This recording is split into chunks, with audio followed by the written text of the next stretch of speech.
Sir வணக்கம். வணக்கம் Gabriel. இப்ப நேத்து தைலாபுரம்ல பாமகவோட நிறுவனர் ராமதாஸ் அவர்கள் ஒரு கூட்டத்தை ஒழுங்கு பண்றாரு. அந்த கூட்டத்தை பொறுத்தளவுல எதிர்பார்த்த அளவுக்கு நிர்வாகிகள் வரல. ஏறக்குறைய ஒரு 90% நிர்வாகிகள் பார்த்தோம்னா ஆப்சன்ட். குறிப்பா அன்புமணி அவர்களும் வரல, முக்கிய நிர்வாகிகளும் வரல. சோ இதை எப்படி பாக்குறீங்க? கட்சியோட கண்ட்ரோல் ஃபுல்லா அன்புமணி அவர்கள் கையில தான் இருக்குன்னு பாக்கலாமா? எப்படி பாக்கலாம்? கட்சி நிர்வாகிகள் அன்புமணிகிட்ட தான் இருக்கிறாங்க. அந்த வயசு வித்தியாசம் ஒரு 20-25 வயசு 2 பேருக்கு வித்தியாசம் இருக்குதான் காரணம். But rank and file is with doctor Ramadoss. தொண்டர்கள் வாக்காளர்கள் ராமதாஸ் தான் இருக்காங்க.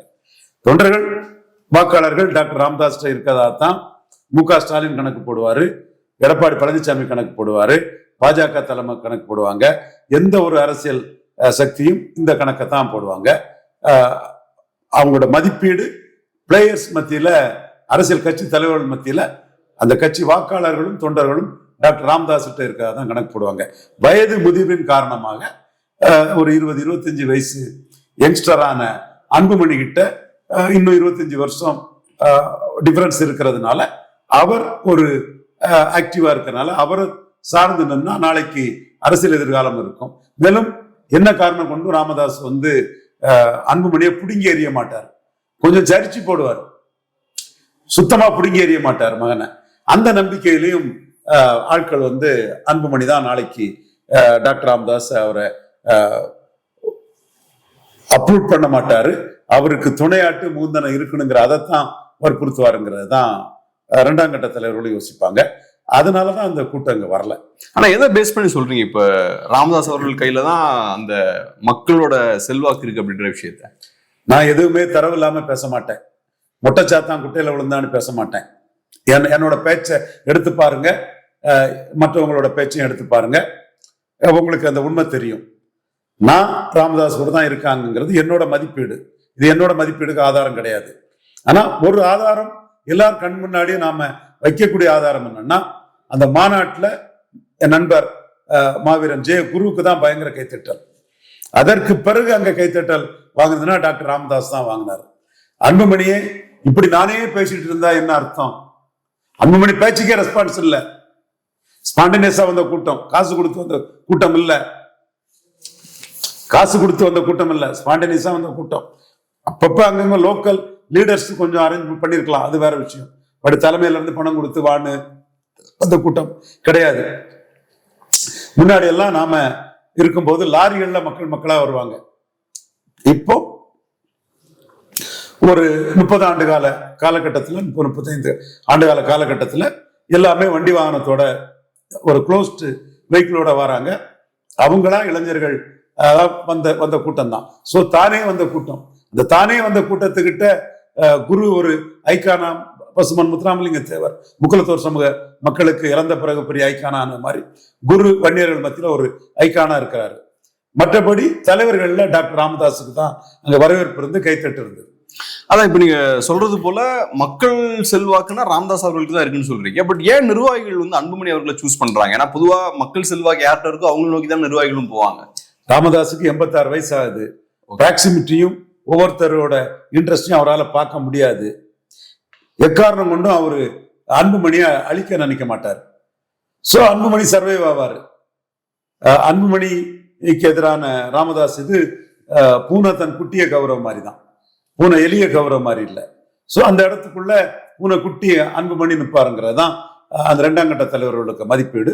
அந்த வகையில் அவங்க அன்புமணி கூட இருக்கிறாங்க. சோ இப்ப முக்கியமா பாமக கட்சிக்காரங்களை பொறுத்தளவுல அவங்களோட வருத்தம் என்னவா இருக்குன்னா, தேர்தல் நெருங்கிட்டு வருது. பொதுவா தேர்தல் நெருங்கும் போது எதிர்கட்சி ஆளுங்கட்சியை விமர்சிப்பாங்க, ஆளுங்கட்சி எதிர்கட்சியை விமர்சிப்பாங்க, அப்படிதான் நடந்துட்டு இருக்கும். பட் பாமகவை பொறுத்தளவுல கட்சிக்குள்ளேயே மோதல் நடந்துட்டு இருக்கு. ஸோ அதுவும் குறிப்பா எலெக்ஷன் வரும்போது இந்த விஷயம் நடக்குது அப்படின்ற ஒரு வருத்தம் இருக்கு. ஸோ எலெக்ஷன்ல இது பாதிப்பை ஏற்படுத்துமா இந்த மோதல்? எலெக்ஷன்ல அவங்களுக்குள்ள பாதிப்பே வட தமிழகத்தோட சமூக அரசியல் சூழ்நிலை. இங்க திராவிட இயக்கம் வர்றதுக்கு முன்னாடி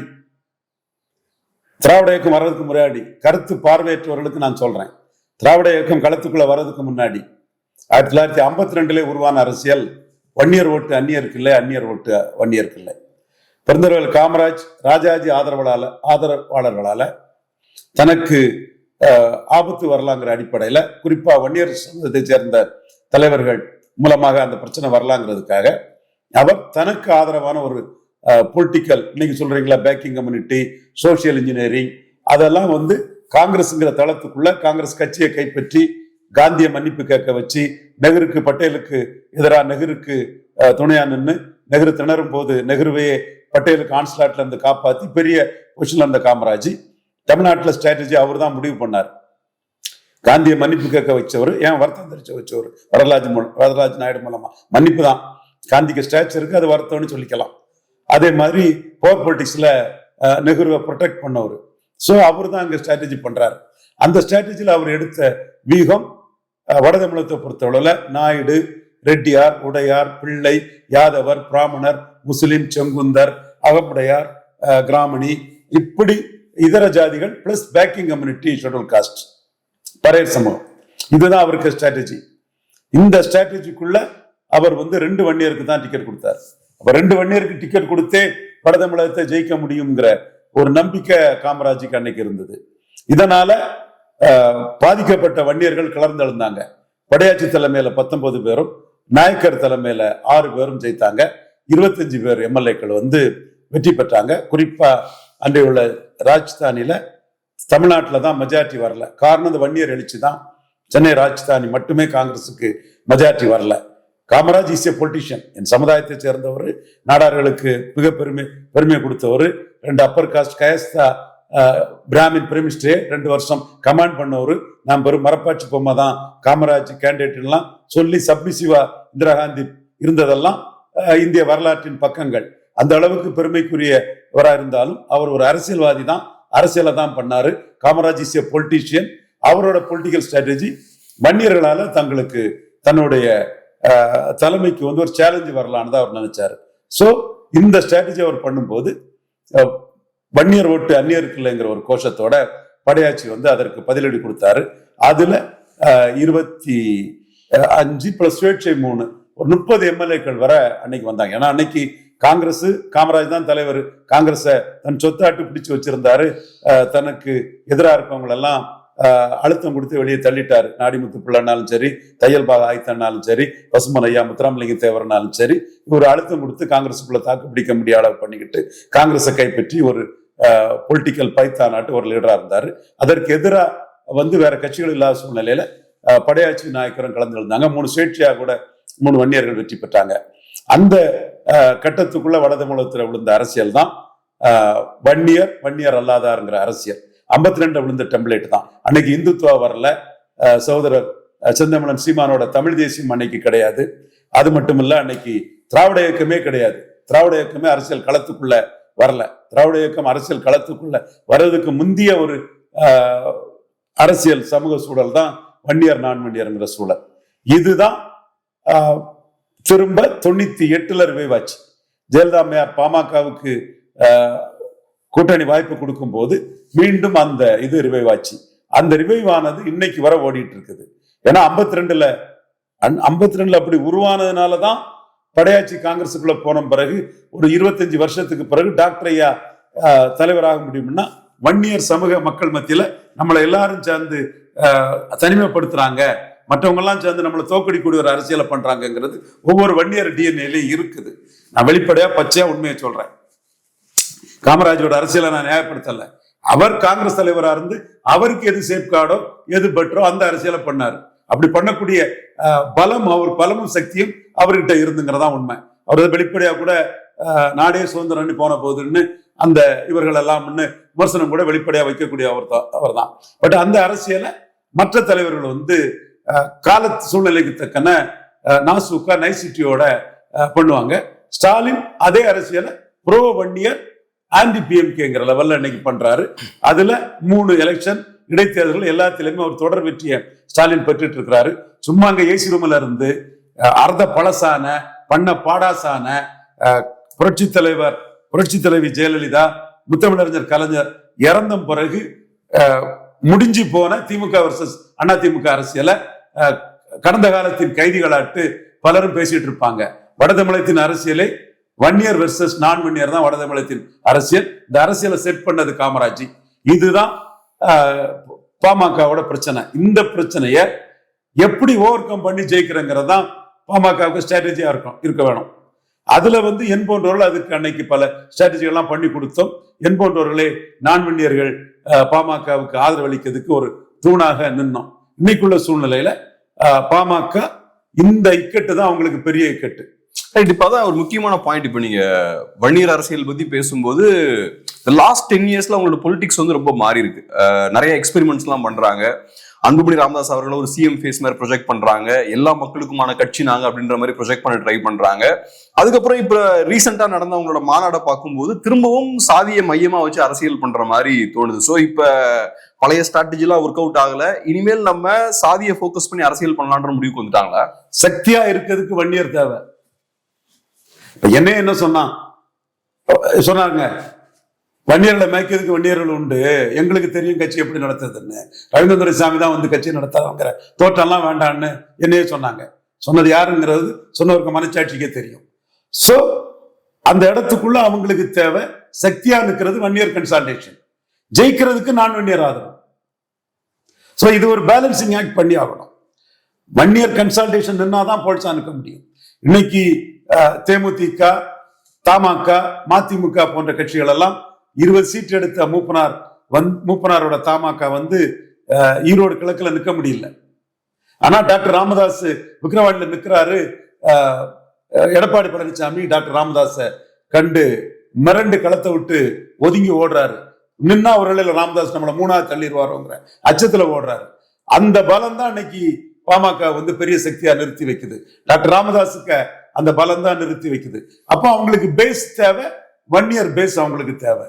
சோ அவங்க அதை பேலன்ஸ் பண்ணி தான் பண்ண முடியும். அதுக்காக இந்த மண்ணுக்கும் மக்களுக்கும் பல இஷ்யூகளை எடுத்து பண்ண ஒரு மெர்கன்டைல் பேங்க் மீட்புக்கு காரணமா இருந்த ஒரு பிரமோத் மகாஜனையை எதிர்த்து அடிச்சு நாடார்களின் மெர்கன்டைல் பேங்க் மீட்புக்கு காரணமா இருந்த ஒரு கன்னியாகுமரியில இந்திரா காந்தி ஏற்களவு கடும் அது கடவுன்னு சொல்லிட்டு இருக்கும்போது ஏற்களவாது ஒண்ணாது மற்றவங்களுக்கு இருக்கும்போது ஏன் காமராஜ் இருக்கக்கூடாதுன்னு கேட்டு காமராஜ் நினைவிடம் கன்னியாகுமரியில வர வச்சவர். இதெல்லாம் டாக்டர் ராமதாஸ்ங்கிறத நாம நினைவு கூர்ந்துதான் செய்யணும். தேவேந்திர குல வேளாளர் எழுச்சிக்கு காரணமான ஒரு டாக்டர் ராமதாஸ்ங்கிறதையும் ஒரு கட்டத்துல பழனி பாபா அவர்களுக்கு வந்து பெரிய ஒரு முக்கியத்துவம் பெறக்கூடிய அளவுக்கு பழனி பாபா பேச்சுகளும் இது தமிழகம் ஃபுல்லா சென்றடையது காரணமா இருந்தவர்னு பல இதுகளை அவர் செய்திருக்காருங்கிறத எந்த வகையிலும் நம்ம மறுக்க முடியாது. ஆனா சோசியோ மீட்ரியில யதார்த்த வட தமிழக அரசியல் சூழ்நிலை இப்படித்தான் இருக்குங்கிறது 100% உண்மை. இதை புரிஞ்சுக்கிட்டு இதுல ஓவர் கம் பண்ணி ஜெயிக்கணுங்கிறதான் பாமக வியூகமா இருக்க முடியும். அதான் இப்ப நீங்க சொன்னது போல ஒரு முக்கியமான பாயிண்ட். இப்ப பிஎம்கே பொறுத்தளவுல ஒண்ணு வன்னியர் கன்சால்டேஷன், ரெண்டாவது மாற்று சாதியினரோட ஓட்டும் வேணும், அப்பதான் ஜெயிக்க முடியும். சோ ஒரு பேலன்சிங் ஆக்ட் அவங்களுக்கு தேவை அப்படின்ற பாயிண்ட் சொன்னீங்க இல்லையா? சோ இப்ப கொங்கு பகுதியை பொறுத்தளவுல அவங்களுக்கு இருக்கக்கூடிய சிக்கல் என்னன்னா, வன்னியர் ஓட் அங்க ஏடிஎம்கேவுக்கு டிரான்ஸ்பர் ஆகுது, பட் ஏடிஎம்கே ஓட்ஸ் வந்து இங்க சிக்கல் இருக்கு. தெளிவா அன்புமணியே சொன்னாரு, 36 தொகுதி எங்களால ஜெயித்தாங்க எடப்பாடியும் பன்னீர்செல்வம் இரட்டை தலைமை. அன்னைக்குள்ள அதிமுகவின் தன்மை வேற, இன்னைக்குள்ள அதிமுக தன்மை வேற. இது கருத்து பார்வையற்றவர்களா இருக்கக்கூடிய சென்னை உள்ள பலருக்கும் தெரியல. அன்னைக்கு ஒரே அலையில எடப்பாடி பழனிசாமி, ஒரே அலையில ஓபிஎஸ். அப்ப அது பொதுத்தள பார்வை இருந்தது. அந்த பொதுத்தள பார்வை தான் கோயம்புத்தூர்ல வந்து பெரியார் வெற்றியை பெற்றுக் கொடுத்தது. வேலுமணி இதனை தெளிவாக புரிந்து கொண்டு, மக்கள் உணர்வை புரிந்து கொண்டு, ஓபிஎஸ்ஐ மதிச்சு, ஓபிஎஸ் இல்லைன்னா அதர் காஸ்ட் ஓட்டு போட மாட்டான்னு ஸ்ட்ராட்டஜைஸ் பண்ணி ஓபிஎஸ் கூப்பிட்டு திருமணங்களான நடத்தி ஒரு இலையில ஓபிஎஸ் ஒரு இலையில இபிஎஸ் போட்டு ஜெயலலிதாவின் சின்னத்துக்கு தோல்வியே இல்லைன்னு சொல்லிதான் இவரு வேலுமணியை ஜெயித்தாரு. வேலுமணி கோயம்புத்தூர்ல வெற்றியை பெற்றாருங்கிறது உண்மை. அது போன பிறகு கோயம்புத்தூர் போச்சு, செந்தில் பாலாஜி உள்ளாட்சியில காலி பண்ணிட்டாரு, மக்களவை தேர்தலில் காலி ஆயிட்டாங்க, நிக்க முடியல. நிக்க முடியாம போனதுக்கு ஓபிஎஸோட அந்த நீக்கமும் ஒரு காரணம். அப்ப அன்னைக்கு வந்து நீங்க 21 இரட்டை தலைமையா இருக்கும் போது கூட இபிஎஸ் பிளஸ் ஓபிஎஸ் ஆல கூட முழுமையா வந்து பாமகவுக்கு ஓட்டை டிரான்ஸ்பர் பண்ண முடியல.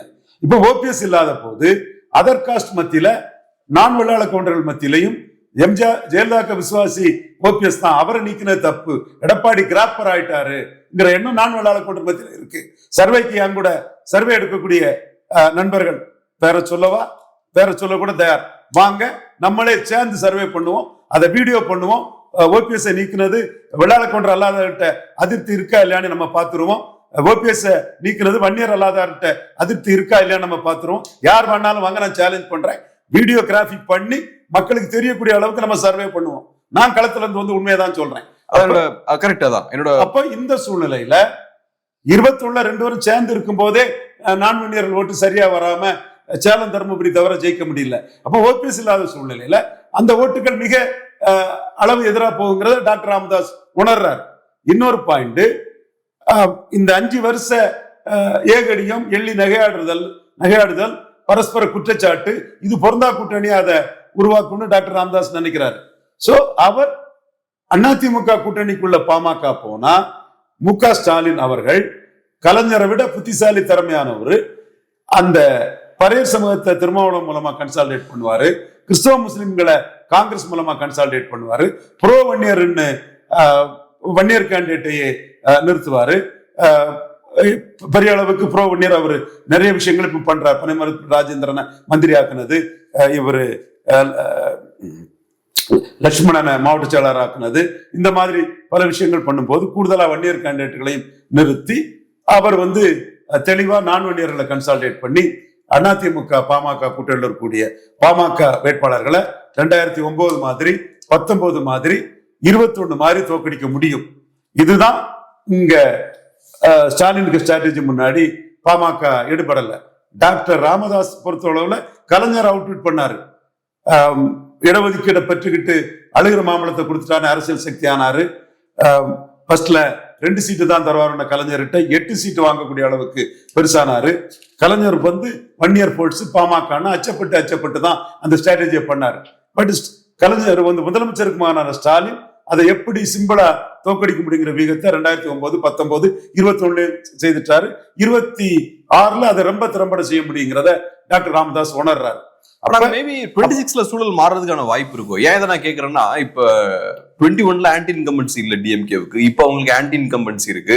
ரெண்டாவது, இப்ப திமுகவை வீழ்த்தணும்னா இருக்கக்கூடிய ஒரே அணி வந்து அதிமுக பாஜக தான். சோ இப்ப பிஎம்கேவும் அங்க போய் சேர்ந்தாங்கன்னா இன்னும் ஸ்ட்ராங்கான அலைன்ஸா இருக்கும்.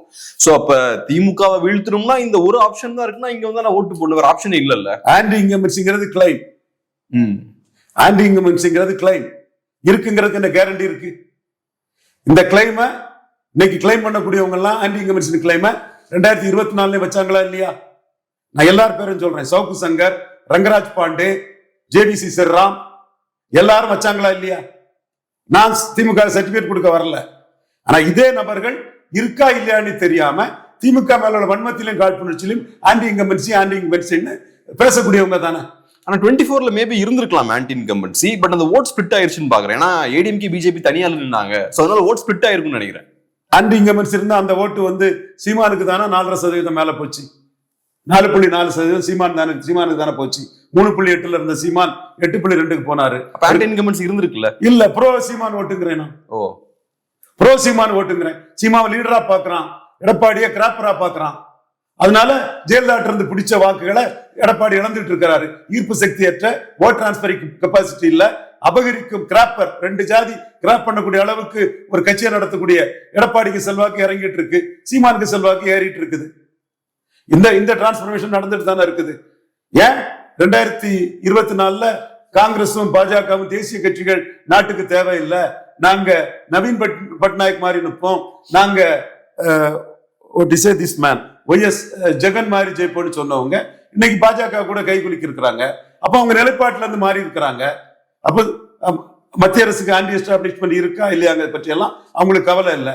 அவங்க நோக்கம் சர்வை பண்ணணும்னா, நம்ம தாக்கு பிடிக்கணும்னா பாஜக கூட சேர்ந்தாதான் முடியும்னு தாக்கு போறாங்க. அப்ப அந்த இடத்துக்குள்ள பாஜக, காங்கிரஸ், திமுக, அதிமுக இவங்களை எதிர்க்கக்கூடிய சீமானியா எமர்ஜ் ஆகக்கூடாது. ஒய்நாட் சீமான்? நீ சீப்பை ஒழிச்சு வச்சுட்டா கல்யாணம் நின்று போகுமா? சீமான் டெசிமேட்டட்னு 4 பேரு சொன்னதெல்லாம் தப்பா போய் 2024 தமிழ்நாட்டுல மட்ட அடி வாங்கினவெல்லாம் சொன்னதெல்லாம் கரெக்ட் ஆயிருமா? நான் சொல்றேன், சீமான் தன் நிலைப்பாட்டுல தெளிவா இருக்கிறாரு. எடப்பாடி கொடுத்த 20% வாக்குல ஒரு பகுதியை நிலைப்பாட்டுல உறுதியாட்டு நிலைத்த தன்மையோட 214 நிற்கக்கூடிய ஒரு பிரின்சிபல் பொலிட்டிஷியனாட்டு சீமான் 214 கேண்டிடேட் போட்டு திமுகவும் அதிமுகவும் காங்கிரஸ் பாஜகவின் ஒட்டுண்ணிகள் ஊதுகவர்கள் தொங்கு செயல்கள் சொல்லிக்கிட்டு பழைய ஸ்டாண்ட்ல இருந்தே ஓட்டை எடுக்கலாம். எடப்பாடி பழனிசாமி ஒரு டேன் கோட்டாட்டு பல்ட்டி அடிக்கக்கூடிய ஒரு ஆட்டு நிலைப்பாட்டில இருந்து மாறி பாஜக கிட்ட சரண்டர்னு சொல்ல மாட்டேன். ஆனா பாஜக அவர்கிட்ட வந்திருக்கு. காம்ப்ரமைஸ் ஆகி போனவரை வந்து இந்த ஓட்டர்ஸே வந்து டிசைட் பண்ணலாம், சீமானுக்கு அந்த ஓட்டு போகலாம். அப்ப எடப்பாடி ஓட் டிரான்ஸ்பரிங் கெபாசிட்டி இல்லாத எடப்பாடியை நம்பி எப்படி டாக்டர் ராமதாஸ் வெற்றி பெற்ற முடியும்? ரைட், அதான் அந்த விஷயத்த நம்ம பார்ப்போம். இல்ல இன்னும் களமே அமையல. கண்டிப்பா 26ல பார்ப்போம். நீ கேளுங்க, நான் மறக்க வரல. உங்க கேள்வி ப்ரூடண்டா இருக்கு, லாஜிக்கலா என்கிட்ட கேள்வி கேட்கறீங்க. அப்பதான் எனக்கு கன்வின்சிங்கா உங்களுக்கு பதில் சொல்ல முடியும். ஒரு சிலர் வந்து விஜய் வந்தனால சீமானுக்கு பாதிப்புங்க. விஜய் 634 போடுவாங்கிறதுக்கு சொல்லக்கூடிய இந்தியா டுடே மணி எனக்கு கேரண்டி தர முடியுமா? இந்தியா டுடே மணி நாணயமான நேர்மையான ஒரு அரசியல் விமர்சனம் தான். விஜய் 634 நிப்பாருன்னு எனக்கு கேரண்டி சொல்ல முடியுமா?